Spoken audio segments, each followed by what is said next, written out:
जब मैंने take over किया, वो मेरे टेक ओवर कैसे मैंने किया, क्यों हुआ, किस तरह, वो भी एक कहानी है जी, सुनने वाली। लेकिन बहरहाल जब मैंने उसमें टेक ओवर कर लिया, तो ये ज़मीन 7 एकड़ से सिकुड़ के 4 एकड़ बन चुकी हुई थी। वो यूँ अच्छा, के वो यूँ के ये जो इवैक्यूई प्रॉपर्टी थी, वो 7 एकड़ में थी। और कुछ फैज़ साहब की फ़राख दिली और गुरबा और गरीबों से हमदर्दी के नतीजे में इसके पीछे जो ज़मीन थी, उसमें कुछ महाजरीन रहते थे, उन्होंने सरेंडर कर दी उनको। तो वो 3 एकड़ तो निकल गए, बाकी रह गए 4 एकड़। जी, अब मैं तो एक दीवाना आदमी हूँ, मैं तो, मेरी प्रायोरिटी तो बस एक ही थी। अब ये लोग जो थे, ये जो प्रेज़ेंट प्रेमिसेस है अलमरा की, इसमें से गुज़र के माल रोड की तरफ जाते थे। अच्छा, और वो जो लॉन है जिसमें अब आर्ट गैलरी बनी हुई है, उस ज़माने में वो खुला था, उसमें एक बदरौ बहता था। अच्छा, अब मुझे बड़ा बुरा लगा कि ये कमाल है कि प्रॉपर्टी हमारी है, और जिसे पंजाबी में कहते हैं लांघा किसी और दा, चलता कोई और है। तो मैंने फिर एक दिन क्या किया कि मेरा जो पंजाबी जोश है वो आया, और मैंने वो लेबर और मटेरियल वगैरह मंगा के एकदम चंद घंटों में संडे के वो दीवार खड़ी कर दी और रास्ता बंद कर दिया। अरे वाह! जब बंद कर दिया, तो सुना है उनके लोग बहुत गए डिप्टी कमिश्नर के पास कि जी हमारा रास्ता बंद हो गया है।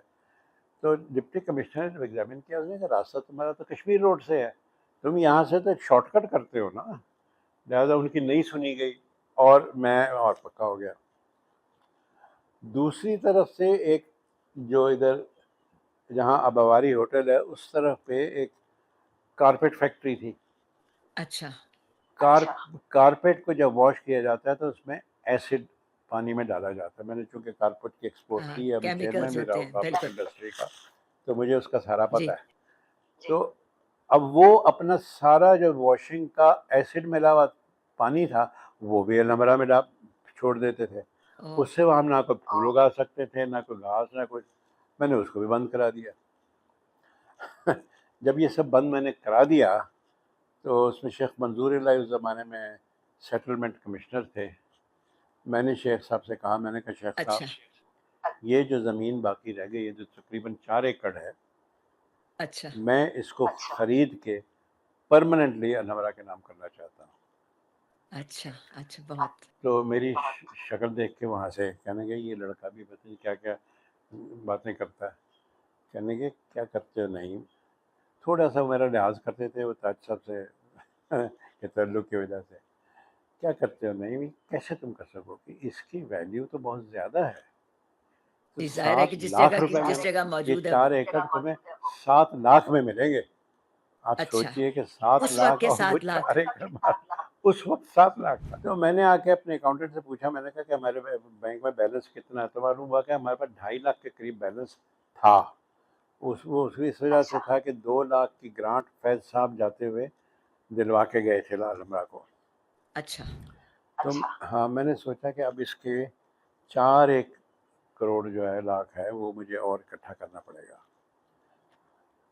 तो बहजत वो मैंने बस हाथ फैला के, मिन्नतें करके, हर तरह से इकट्ठा कर लिया, और जाके चीफ सेटलमेंट कमिश्नर से कहा, मैंने कहा जनाब ये लीजिए, और रकम हमें लीजिए। परमानेंट ट्रांसफ़र कीजिए हमारे नाम। सही। तो ये मैंने कर लिया। अब इसके आगे ये बिल्डिंग कैसे बनी या क्या, वो एक और सिलसिला है।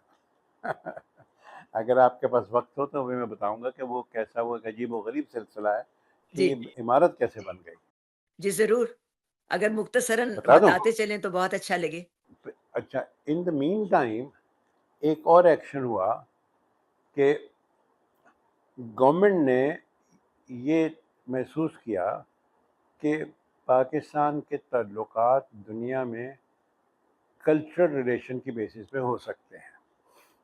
अच्छा। तो सेक्रेटरी होते थे सेंटर के शरीफ साहब, उनके महकमे में कल्चर था, तो वो एक दिन मेरे पास आए अनमरा में और मुझसे कहा कि नईम ज़रा बाहर आ जाओ, लॉन में तुमसे बात करनी है। जी। मेरी समझ में ना आया कि लॉन में क्यों करनी है, तो मुझे एक ख्याल आया कि सीज़र के उसके बारे में, कैसियस के बारे में देख के कहता है कि क्या Yon Yon Cassius is a dangerous man. He stays in the open and conspiracies are hatched in the open. अच्छा। इससे आपको ख्याल होगा कि जो कहते हैं ना दीवारों के कान होते हैं, हाँ, तो दीवारों दीवारों के के कान कान से होते बचते खबर है। तो मैं बाहर चला गया। वो मुझे एक तरफ जाके कहते हैं कि भाई प्रेसिडेंट अयूब खान ने ये फैसला किया है जी, कि हमें चाइना से ताल्लुकात पैदा करने चाहिए। China is the most important neighbour जी, और तुमको ये जिम्मेदारी दे रहे हैं कि तुम चाइना में कोई ट्रूप लेके जाओ। इतने में पता लगता है कि चाइना से एक ट्रूप आ रहा है। तो चाइना तो बहुत कल्चरली रिच और ऑर्गेनाइज मुल्क है, नेशन है। तो उन्होंने कहा कि उसकी उसकी वो चाइनीज़ एक्रोबैट्स की परफॉर्मेंस है और वो चिटागोंग से शुरू होगी और जॉन नईम ताहिर उसको अच्छा, मैनेज करो। अब तो एक्रोबैट्स की परफॉर्मेंस, 50 आदमी का ट्रुप, और कहाँ परफॉर्म हाँ, करेगा? ज़मीन पे करेगा, क्या करेगा? जगह कोई भी नहीं। तो बहुत मुझे गुस्सा चढ़ा। लीडर जो था उसका, वो मिनिस्टर लेवल का लीडर था उनका, उसका नाम था चू तू नाम, चू तू नाम। तो चूतू खैर नाम। अच्छा, उनको मैंने होटल में ठहरवा दिया और मैंने वहाँ की रेलवे की ऑर्गेनाइजेशन को कहा कि अपनी सारी वर्कशॉप का पूरा जोर लगा के यहाँ मुझे एक प्लेटफॉर्म बना दो जिस अच्छा पे ये बाहर हाँ, ओपन जगह पे जहाँ वो परफॉर्म कर खुले सकें। में, जी, और प्लेटफॉर्म जो है ना, जो इस तरह की परफॉर्मेंस होती है बेहजत, ये एक जी, मिनिमम स्टैंडर्ड परफॉर्मेंस एरिया है जो दुनिया भर में वो स्टैंडर्ड है। कम से कम वो एरिया देंगे तो फिर लोग परफॉर्म कर सकते। तो कर सकेंगे, अच्छा, तो मेरे इल्म में वो था। मैं चूँकि अमेरिका से होके आया था और मेरा अपनी भी स्टडी थी और मैंने वहाँ 2 थिएटर्स में वॉलंटियर करके वर्क भी किया था और उनको बनाने में, तो मुझे इतना इल्म था कि इंटरनेशनल रिक्वायरमेंट क्या है। वो मैंने उतनी स्पेस उन्हें बना दी। अल्लाह का शुक्र है कि वो परफॉर्मेंसेस हो गई। अब वो वेस्ट पाकिस्तान आ रहे थे। अच्छा, बहरहाल यूँ समझो कि रो धो के किसी न किसी तरह से मैंने उनकी लाहौर में परफॉर्मेंस की तैयारी कर ली। अच्छा, और जब तैयारी कर ली और उनकी एक रिहर्सल भी करवा दी, उस ओह! पे अयूब खान साहब आ गए, गवर्नर हाउस में ठहर गए और उन्होंने कहा कि मैं इसको लाहौर में विटनेस करूँगा और इसको मतलब एक रिस्पेक्ट देने की बात थी। तो सब बड़ी बात है, जी, बिल्कुल, हाँ, तो अयूब खान साहब आके ठहरे हुए थे गवर्नमेंट हाउस में, गवर्नर हाउस में, और उनको मैंने रिहर्सल करा के भेज दिया था। रात में जी, 2 बजे के करीब ऐसा तूफ़ान आया, ऐसा तूफ़ान आया, ओए होए जैसे होए! अच्छा, जैसे कुदरत ये चाहती है कि लाहौर को बहा के ले जाए। ओह! अच्छा, मैंने जब सुबह-सुबह आके देखा तो जो स्टेज मैंने बनाया हुआ था, उस पे से हर चीज़ उड़ चुकी हाँ, थी। ग्राउंड में पानी खड़ा था 1-1 फुट और president of Pakistan next door बैठा था उनको शो देखने देखना के था। लिए। वाह! ज़बरदस्त।